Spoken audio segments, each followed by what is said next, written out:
All right, good evening once again, ladies and gentlemen.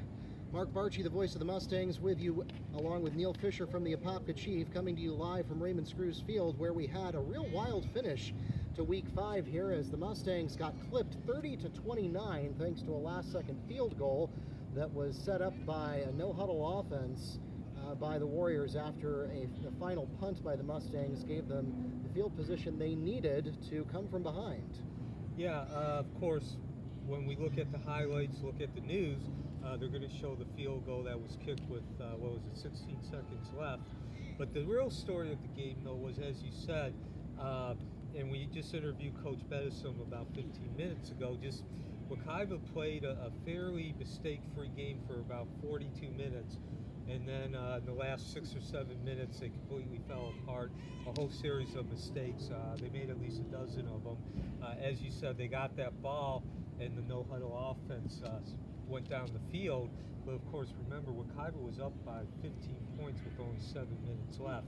And not only did they make the punt, unfortunately, Sean Robles, of course, was our starting quarterback when the season started, and now he's lost his job to Larry Preston. So his one way he can contribute to the team was punting, and unfortunately for Sean, in the most critical of times when they just need one good punt from him, he actually laid an egg. It was a negative 2-yard net. Well, part of that also was the Mustangs' failure to stop the return because, right. the punt was not long. It was maybe 20 yards, 25 yards at most, but then it was returned all of that yardage plus 2 more. So, and again, I'm not saying that was the only reason. I just want to make sure it wasn't the only reason, but it kind of started with him not getting a good punt off.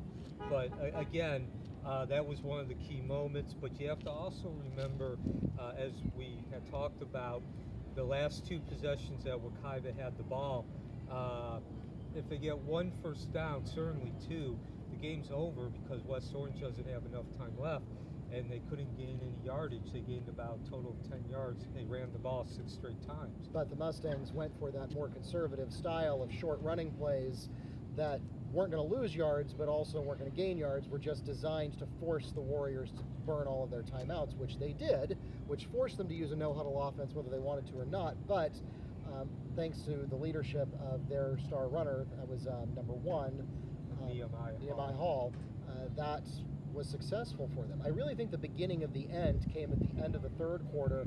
The Mustangs thought that there was enough time on the play clock that they could run out the clock and take that quarter break.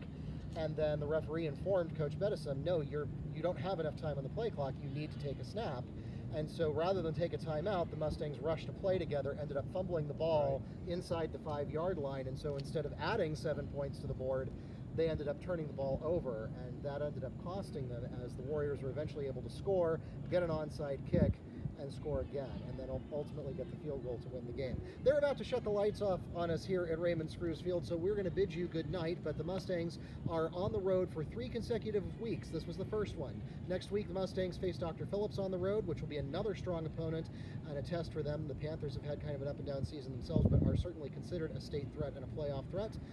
And then they will have Evans, another district game on the road, before they return home, finally, to face the University Cougars on homecoming night. We hope you'll join us for all of that coverage.